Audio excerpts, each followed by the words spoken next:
pergi ke situ. Nah itu tadi, ternyata tidak semudah itu Rosalinda kalau kita mau pindah, meskipun tuh cuman pindah kamar yang satu rumah. Itu nggak bisa. Aku yang sampai aku waktu itu sempat agak emosi, why gitu ya, karena nah ini memang kalau birokrasi di Jerman tuh ampun ya.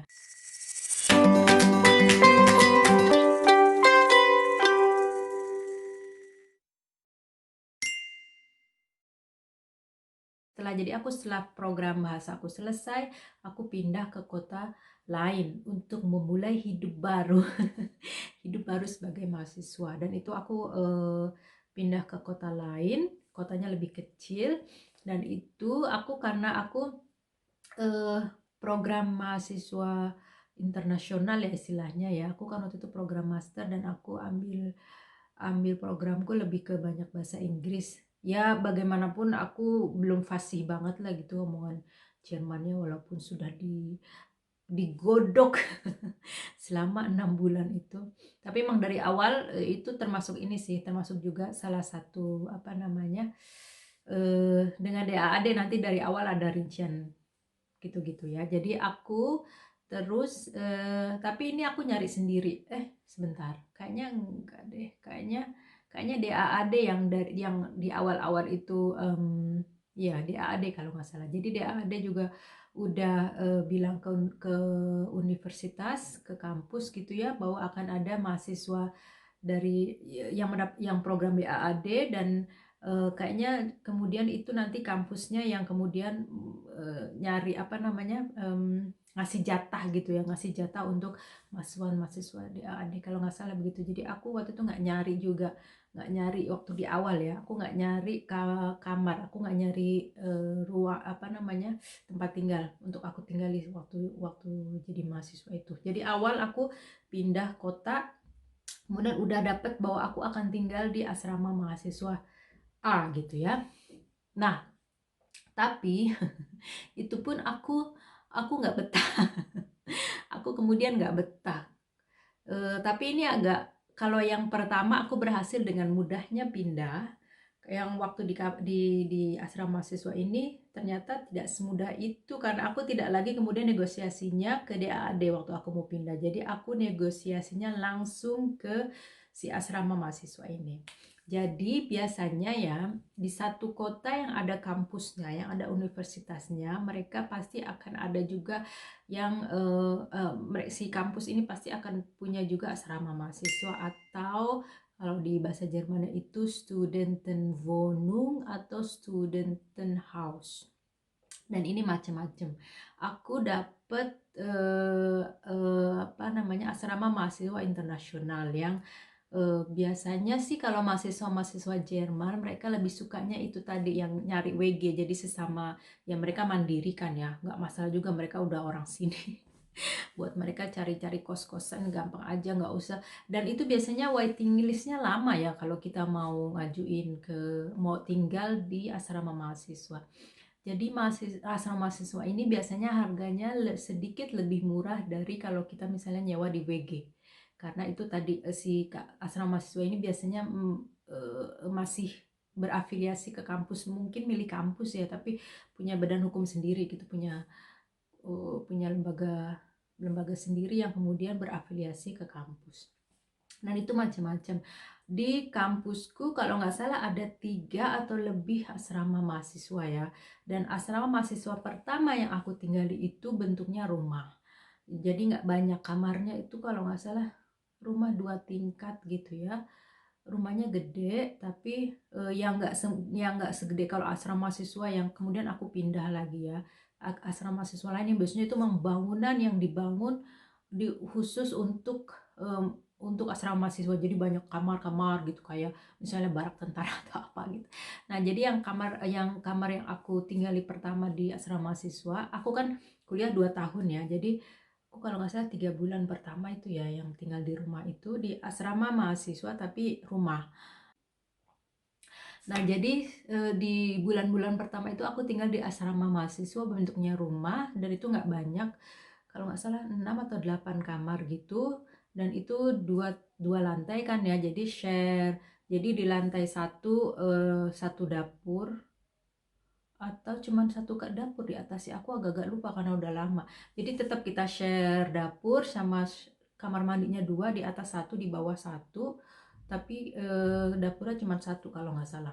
Jadi share itu sama ya kamar tidur masing-masing ya, kalau nggak salah 6 atau 8 itu. Terus ada, jadi kalau asrama mahasiswa itu biasanya udah furnish ya, udah apa, mobilier kalau di sini istilahnya. Jadi kita cuman apa namanya, cuman tinggal bawa koper pakaian dan alat pribadi lah gitu ya, buku, baju gitu. Jadi nggak perlu tempat tidur, bangku, kursi gitu, udah lengkap di asrama mahasiswa itu. Nah ini biasanya ya untuk mahasiswa internasional itu memudahkan. Tapi itu tadi, kalau di asrama mahasiswa itu kita daftarnya biasanya lama, waiting list ya. Kalau kita memang mahasiswa mandiri ya, karena kebetulan aku itu tadi, aku eh, adalah mahasiswa program DAAD. Jadi DAAD ini eh, terus minta kerjasama dengan sama si kampus, memprioritaskan si mahasiswa-mahasiswa ini. Jadi aku juga merasa beruntung, aku sudah mendapatkan eh, apa, kamar sewa pertama itu tanpa harus cari-cari. Dan itu tapi aku kan aku beasiswa ya, jadi aku dapat dapat uang sewa kamar, transport, makan gitu-gitu. Aku jadi udah dapat uang sendiri dari AAD, dan aku membayar sendiri dengan uang beasiswaku itu. Jadi aku waktu itu mengeluarkan uang sewa dari uang beasiswaku. Beda waktu yang program bahasa, aku nggak perlu bayar sewa ya. Kalau yang waktu yang kemudian jadi mahasiswa, aku bayar pakai uang beasiswaku. Jadi kemudian aku yang harus hitung-hitung sendiri ya. Nah setelah beberapa bulan gitu, terus ya kan kita udah mulai kenal situasi ya, kenal kota, mulai kenal juga banyak orang gitu ya. Itu ternyata kamar asrama mahasiswaku termasuk asrama mahasiswa yang mahal, yang lebih mahal daripada asrama mahasiswa yang lain. Terus karena berhubung ya namanya juga program mahasiswa ya, tetap aja harus tetap berhitung, karena nggak semudah itu kita harus royal mengeluarkan uang. Nah, terus setelah dihitung-hitung itu, kayaknya lumayan juga nih uang sewa ini selisihnya gitu ya. Terus aku, oh sebentar, sebelum aku pindah mau cari tempat yang lebih murah, sebenarnya begini. Jadi kan itu 2 tingkat ya. Jadi aku waktu itu dapat di lantai atas. Terus temenku dari negara lain, kalau nggak salah Korea ya, dia program beasiswanya udah selesai, terus dia mau pulang ya. Terus aku mau pindah ke kamar dia karena dia tinggalnya di bawah, dan aku lebih suka sama kamar itu karena lebih luas gitu ya kayaknya. Pokoknya, dan aku males naik turun gitu-gitulah. Pokoknya aku mau pindah ke kamar dia. Dan aku harus karena aku udah sekarang aku tinggalnya di kamar mahasiswa, dan aku sudah dapat uang sendiri, dan aku membayar pakai uang beasiswaku itu, bayar sewa itu. Jadi aku nggak lagi harus negosiasi ke DAAD, tapi harus negosiasi ke pemilik asrama mahasiswa ini. Jadi kemudian aku pergilah, oh ya, kalau asrama mahasiswa itu biasanya dikelola oleh, kalau di Jerman namanya Studentenwerk, itu nama lembaganya, Sudetenweg. Jadi itu aku pergi ke ya itu namanya itu yayasan ya kalau di pokoknya lembaga pengurus asrama mahasiswa. Aku pergi ke situ. Nah itu tadi, ternyata tidak semudah itu Rosalinda kalau kita mau pindah, meskipun tuh cuma pindah kamar yang satu rumah. Itu nggak bisa. Aku yang sampai aku waktu itu sempat agak emosi, why gitu ya, karena nah ini memang kalau birokrasi di Jerman tuh ampun ya. Jadi sebelum ke Jerman, aku sempat juga sebelumnya dapat program 1 semester kuliah di Oslo di Norway. Dan itu aku pun tinggal di asrama mahasiswa. Dan itu, aduh itu nyaman sekali, beda sekali kalau urusan birokrasi ya, Jerman sama si Norway ini, sama si Skandinavia ini. Nah, jadi terus aku waktu pertama datang ke Oslo itu di asrama mahasiswa, dan aku kebetulan kan itu programnya ada beberapa juga orang teman dari Indonesia, jadi nggak aku sendiri. Terus kita dan itu kamarnya share juga, jadi 2 kamar tidur, 1 kamar mandi, dan ada dapur kayak dapur umum gitulah yang berbagi dengan. Nah, aku waktu itu temen kamarku yang sebelah ini karena kita, 1 kamar mandi ya share, itu dapetnya nggak tahu orang Oslo atau mana, aku belum kenal waktu itu. Dan si orang Indonesia yang lain itu dia juga kita dapat satu satu gedung sih, walaupun beda unit ya, di apa namanya, di asrama mahasiswa itu waktu di Oslo. Kemudian kita mau ini aja, kita ini ya coba pindah yuk supaya kita bisa sharing kamar mandinya samaan gitu ya. Jadi apa namanya, kamar tidur yang sebelah-sebelahan dan kamar mandinya jadi nggak perlu share sama orang lain gitu, sama kita aja. Biar lebih enak gitu ya waktu itu, karena waktu itu juga programnya cuma 1 semester doang gitu kan, lebih enak juga. Dan waktu itu aku dapet kamar mandiku itu cowok kebetulan gitu ya, kan agak-agak males ya Cin kalau kamar mandi sama share sama cowok gitu ya, kita males aja pokoknya nggak mau. Nah terus eh, itu kita cuma sehari ya begitu nyampe, terus besoknya kalau nggak salah pergi ke kayak, kalau di Jerman itu ya si Studentenwerk ini ya, ke si apa namanya, ke si pengurus asrama asrama mahasiswa itu. Terus kita, aku dan temanku yang orang Indonesia ini datang ke situ dan bilang kita mau, ada nggak kamar kosong gitu ya, kita mau kalau bisa kita sharing tempat kamar mandinya sama gitu ya, jadi yang 2 kamar kosong yang kita bisa sebelah-sebelahan gitu. Dan itu gampang banget, dia cuman oh ya sebentar ya dicari gitu, cek cek cek cek cek dapet. Jadi sehari besoknya udah langsung pindah gitu ya. Jadi aku cuman tahu kamar yang pertama itu bahwa itu temen share kamar mandiku cowok, dan aku belum makan, aku nggak kenal namanya siapa. Aku nggak kenal dia banget, aduh. Dan pokoknya gitu ya, dan besoknya aku udah pindah lagi gitu ya. Itu gampang. Dan aku waktu di Jerman itu, waktu pertama aku dia sama mahasiswa itu, begitu tahu temanku yang Korea ini dia udah pulang gitu ya, jadi kamar itu kosong, aku mau mencoba seperti yang waktu di Oslo. Jadi aku datanglah ke Studentenwerk, ke ibu-ibu, aku ingat banget itu. Aku bilang aku mau ini dong, mau gantiin ke posisi temanku yang Korea ini, yang udah pindah ini gitu, aku mau ke kamar yang udah kosong itu.